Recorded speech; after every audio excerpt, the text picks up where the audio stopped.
Buenos días a todas, a todos. Yo voy a hablar de qué ocurrió con los marcos regulatorios y con los sistemas de valor en los sistemas agropastoriles de Cataluña. Entonces, lo que quiero tratar es qué pasó con estas problemáticas reproductivas, si se presentaron problemáticas reproductivas en estos sistemas, por un lado a raíz de las jubilaciones, pero también observando, trascendiendo las regulaciones concretas y viendo qué cambios sociales y culturales hubieron y se quedaron o trascendieron más allá de este periodo de nuevas regulaciones. Algunas regulaciones fueron solamente puntuales y luego se retiraron y otras regulaciones pues vinieron para quedarse. Lo que os voy a contar se fundamenta en trabajo de campo, trabajo etnográfico en 3 diferentes proyectos. Y uno de ellos es el que compartimos en la Universidad de Barcelona con Susana Narodskin, con todo el grupo de estudios de reciprocidad y también aquí con las compañeras y Murcia, ¿no? Y es el proyecto de FoodPan. Lo bueno que tiene el haber tenido de diferentes proyectos es poder haber realizado un estudio más longitudinal, teniendo también datos sobre qué pasaba, que es lo que ha comentado Susana antes, que también es fundamental, antes de la pandemia, ver en qué situaciones estaban en Cataluña estos sistemas agropastoriles y, por lo tanto, qué ocurrió durante el COVID y también seguir acompañando ahora después del COVID y ver qué es lo que se ha modificado, qué es lo que se ha quedado y cómo siguen todavía, ¿no? Que también decía Alicia, cómo ahora todavía seguimos viendo la importancia que tuvo esta ventana temporal en este caso en los sistemas agropastoriles. Entonces, por un lado, lo que voy a contaros es cómo estas regulaciones excepcionales aplicadas supusieron para estos sistemas un descanso. Los sistemas agropastoriles son complejos y me centro en los sistemas extensivos y semiextensivos, es decir, son pastores con rebaño que no estabulan al ganado, no son sistemas intensivos. Mueven el ganado en ocasiones con transhumancias, transtermitancias, en ocasiones con movimientos más cortos en lo productivo. Y para la venta del producto, muchas veces la mayoría son sistemas agroecológicos con cadenas cortas, aunque también hay pastores que insertan su producto y lo venden en cadenas más largas. Entonces, por un lado, estas regulaciones, lo que hemos podido ver y lo que he podido ver es que supusieron un descanso para el pastoralismo como una especie de ventana temporal en la que, por un lado, esta profesión de pastor o pastora y su producto asociado aumentó de valor económico y de valor social. Fue un momento en el que de repente tenían prestigio, ¿no? Un momento, una ventana que luego cayó, ¿no? Y a la vez, las zonas rurales en las que trabajan estas personas pues se liberaron de las presiones del turismo, de los ciclistas, de diferentes usos de los espacios que también suponen un problema cotidiano para el ejercicio de este oficio. Esto por un lado. Por el otro lado, tal y como también veníamos hablando, la economía informal que necesita la práctica del pastoralismo extensivo y semi-extensivo fue un problema porque no fue regulada y no fue contemplada en las normativas. Entonces, los sistemas agroecológicos no pueden entrar 100% en la formalidad porque las leyes que tenemos en la actualidad no contemplan ciertas prácticas, no están reguladas. Entonces, si entran en la legalidad, se pierde esta forma de hacer, esta forma de producir, ¿no? Esta forma de consumir, estos grupos de consumo, estas informalidades que están vinculadas con la propuesta ideológica y la propuesta práctica, ¿no?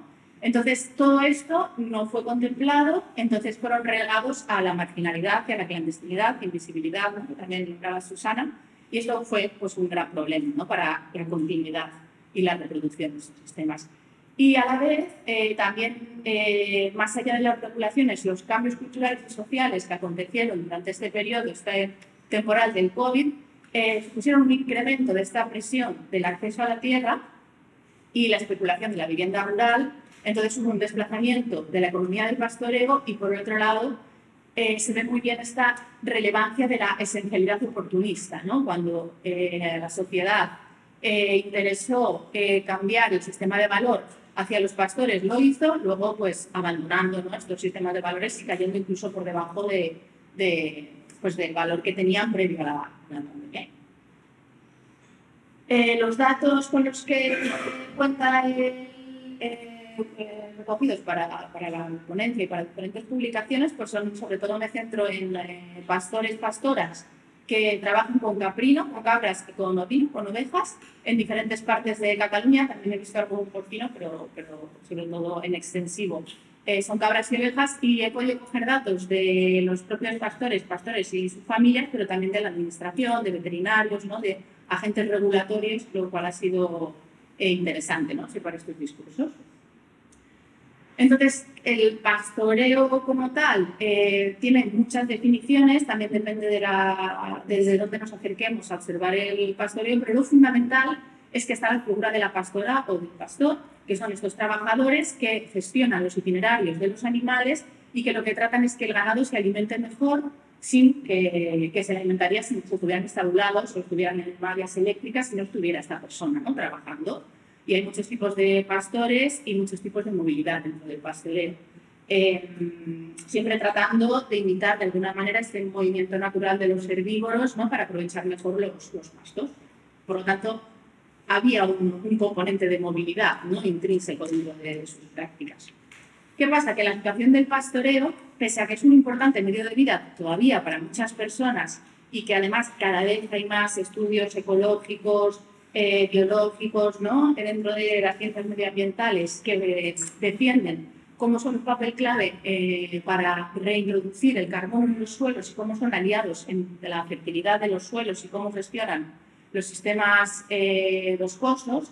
En las regulaciones, en Europa, por ejemplo, en España y en Cataluña en concreto, la profesión está totalmente abandonada. Haciendo un estudio del número de veces que aparece la palabra pastoreo extensivo, ¿no? Semi-extensivo, en las regulaciones, por ejemplo, de la PAC, pues es nula. No ha habido una atención sobre estos trabajos ni se les ha dado un lugar ni un apoyo político. La PAC lo que ha hecho ha sido poner el foco en las corrientes más productivistas de la agricultura y de la agroindustria. Por ejemplo, como contaba un empleado del DAC, decía, ¿no? El mayor fracaso de la PAC es que ha arruinado a las pequeñas explotaciones y ahora ya no son competitivas, ¿no? Y no han integrado esta forma de trabajo, ¿no? Con usos extensivos. Y esto se ve muy bien en las diferentes gráficas que da la Generalitat sobre los sectores agrícolas. Por ejemplo, en la primera podemos ver cómo el número de declarantes, que son personas físicas, que son los autónomos, trabajadores, ¿no? Que son la mayoría de las personas con las que yo he trabajado, hombres o mujeres que se dan de alta, está disminuyendo frente a un aumento de las personas jurídicas, ¿no? Que podríamos pensar, bueno, igual son cooperativas, pero en la práctica y en el trabajo de campo no son grandes empresas, ¿no? Y las industrias. También se ve cómo, la de abajo a la derecha, la superficie neta de hectáreas se está descendiendo de estas personas, que son los trabajadores autónomos, y cómo está subiendo la superficie de hectáreas en manos de estas empresas. Al final es el mismo número de cabezas, más o menos, en manos de menos personas y rebaños más grandes que están estabulados, ¿no? Que se está perdiendo esta práctica del vivimiento, ¿no? De lo extensivo, semi-extensivo. Y también esto se ve donde están agrupadas las explotaciones. Por ejemplo, la parte de Lleida, que ya sabéis que tiene como mucha intensificación, sobre todo con el porcino, ¿no? Tiene grandes estructuras, los colores más oscuros son, cuanto más oscuro, pues más intensificación, ¿no? Y, por ejemplo, un rebaño por encima de 800 cabezas es muy difícil que tenga prácticas extensivas o intensivas, ¿no? Los hay, pero bueno, ya necesitan como otra gestión, más trabajadores. Entonces, claro, cada vez hay menos rebaños que sean más pequeñitos y gestionados pues de una manera, se llama, como más familiar, ¿no? Y estos datos pues también están apoyados por todos los datos etnográficos que hablan de este cierre de explotaciones ganaderas, ¿no? El trabajo de campo era continuo, cierres, ventas de los ganados, ¿no? O personas que me hablaban de que están vendiendo los rebaños o de que ahora mi rebaño es el último y ya estoy cerrado. Fue una falta de relevo generacional de este oficio. Bueno, y sí que es verdad que la Generalitat está intentando desarrollar un plan estratégico de la ganadería extensiva. La palabra extensivo o semi-extensivo ni siquiera existe en la legislación. Lo que existe es intensivo o semi-intensivo, ¿no? Y esto también, pues claro, es un problema, porque es esa total invisibilización previa a la pandemia. ¿Qué pasó? Que llegó la pandemia con todo este recorrido que ya llevaban y toda esta presión sobre los sistemas agropastoriles. Entonces, si bien es cierto que fueron declarados trabajadores esenciales todos aquellos que estaban perfectamente con todos los papeles en regla, muchos de ellos no, muchos de ellos estaban incorporados, estaban dando de alta, o sea, hay un abanico de situaciones que yo me encontraba en el trabajo de campo por las cuales no podían acogerse a este reconocimiento de trabajadores esenciales o alguna parte que les quedaba fuera, ¿no? o combinaban la formalidad con la informalidad. Pues todas estas normativas les presionaron como hacia esa clandestinidad, ¿no? Los grupos de consumo que no podían reunirse, ¿no? Bueno, todo esto lo hemos ido escuchando. Y os voy a presentar dos casos en concreto. Por ejemplo, el caso de Diego. Diego es un trabajador que es pastor, que trabaja con su propio rebaño de ovejas, tiene 300 ovejas ripollesas desde hace 16 años, tiene 48 años y vive con su mujer y sus 3 hijos, ¿no? Tenía alquilada una masía de 28 hectáreas con 100 hectáreas boscosas. Y él es una de estas personas autónomo, ¿no? Persona física que trabajaba con el rebaño, es el modelo más generalizados ahora. Para Diego la pandemia supuso un punto de inflexión. Él dice, tuve unos años excelentes antes de la pandemia, luego vino la pandemia y ahora estoy de capa caída. Esto me lo contaba, todas las personas vais a ver que tienen diferentes fechas de entrevistas porque he ido como hablando con ellos en diferentes momentos, ¿no? En octubre y no es lo mismo lo que contaron, esto también es interesante, o cómo ha cambiado su discurso, ¿no? Según ha ido pasando de la pandemia a más adelante. Entonces, dice, en la actualidad él está vendiendo la explotación, ¿no? Él está haciendo lo que él llama un cierre organizado. ¿Por qué? Dice, pues uno de los factores que le empezaron a abandonar es esta creciente dificultad del pastoreo, ¿no? Dice que no pudo luchar contra los diversos factores que conspiraban, dice él, contra él. La sequía, por un lado, ahí tenemos toda la intersección, ¿no? El cambio climático, el aumento de los costes, la disminución de la demanda de los clientes, que esto ocurrió después de la pandemia. Dice, mira, no es que se me haya estropeado el tractor, o es que me quiten la granja, es que me quitan la granja, que mantiene todo en marcha, ¿no? Porque en septiembre se enteró de que su granja estaba en venta, como consecuencia de este aumento del valor económico y también social, ¿no? De querer ir al campo, de contacto con la naturaleza, de vivir mejor, que hubo en las zonas rurales de todo Cataluña. Y él dice, ¿quién va a comprar una granja, ¿no? Por 1.200.000 euros? ¿Y para qué? Los que compran granjas son agroindustriales del sector porcino, que intentan conseguir suficiente terreno para hacer crecer su negocio, que es la cría de cerdos. Han ganado suficiente dinero para comprar granjas. Aquí se ve el anuncio en el que todavía está en venta su granja, el día de hoy la ha comprado. ¿Cómo fue la historia del COVID para este pastor? Pues antes del COVID estaba bastante bien con todo este background que hemos contado, pero estaba de alta, ¿no? Y decía, él vendía todos los corderos que quisiera a una empresa de catering. Y dice, este momento en el que encontró esta gran empresa fue fantástico mientras duró. Pero luego la empresa cerró cuando llegó el COVID y entonces todos los pastores nos volvimos locos porque había corderos a punto de matar. En marzo estaban en la paridera, ¿no? Era como un momento álgido de la venta de corderos. Y entonces bajé el precio durante 8 semanas. Luego, a partir de marzo a julio más o menos, empezó a reducir incluso los precios por debajo del precio de costo. Y él comenta que era por necesidad, porque necesitaba quitárselos de encima. Cuenta una historia, ¿no? De cómo en ese momento él llevaba corderos a Barcelona, historias de nunca había vendido, por ejemplo, corderos en casas de lujo, ¿no? Como de repente otras personas, con banderas de España, me contaban, ¿no? Nunca había vendido a alguien que tuviera... Como de repente entró en otros mercados, ¿no? Entró en otros circuitos, ¿no? De mercado. Y también por solidaridad. Se autoexplotaba y hacía esfuerzo porque en ese momento él pensaba que al ser trabajador esencial también estaba ayudando, ¿no? Y cuenta la historia de cuando subió un cordero a un 8º piso en Barcelona que no tenía ascensor, ¿no? Como superándose pues, con esa motivación, ¿no? De la solidaridad. Luego en julio ya empezó a subir el precio y lo hacía consultando a las personas con las que vendía, ¿no? A sus consumidoras, ¿no? O sea, lo subía de manera consensuada porque decía que se sentía estúpido porque todos los productores de ecológico, que es lo que comentaba Alicia antes, empezaron a subir los precios, ¿no? Se disparó. Pero en octubre, también como consecuencia del miedo al contagio, del lobby de las grandes industrias, los mataderos empezaron a modificar sus servicios y cerraron muchos mataderos que daban servicio a estos pequeños productores y solamente cogían, también porque el comercio del porcino se disparó, ¿no? Y se exportó, como abrieron negocio con Marruecos, por ejemplo, también de grandes, que bueno, esto no me da tiempo a contarlo bien, pero ya lo veremos. Hubo diferentes modificaciones estructurales que hicieron que estos mataderos también cerraran, ¿no? Y ya en diciembre fue como la estocada en la que la finca se pone en venta y él lo piensa y le da diferentes vueltas. Claro, ha sido acompañarle también a esta parte emocional, ¿no? Decidir cerrar el negocio de forma organizada.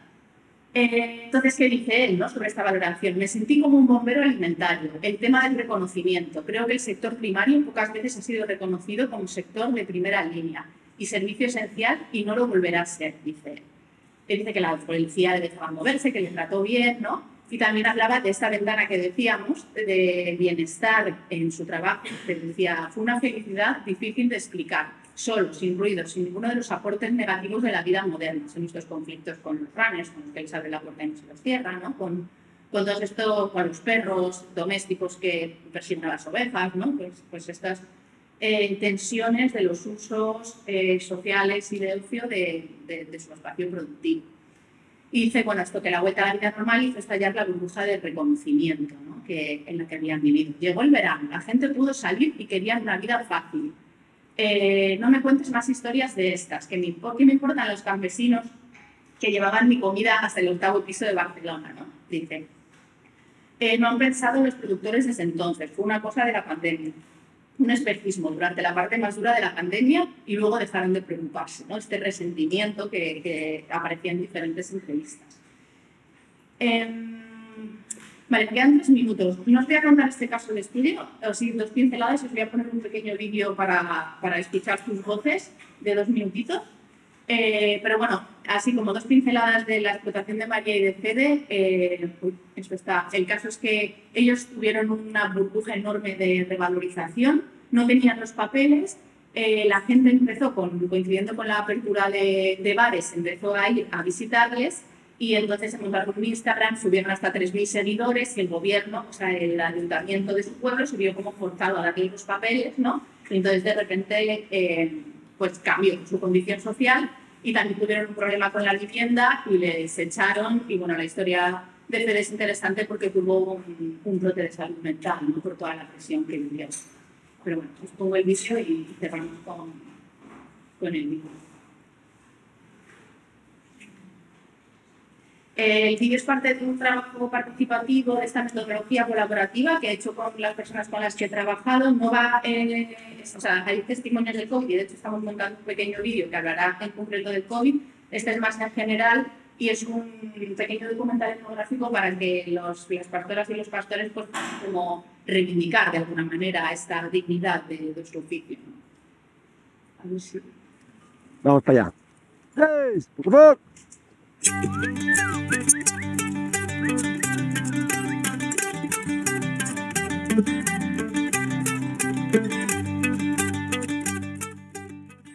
Ser pastor son muchas cosas a la vez. Es acompañar a un rebaño, es cuidar de un territorio.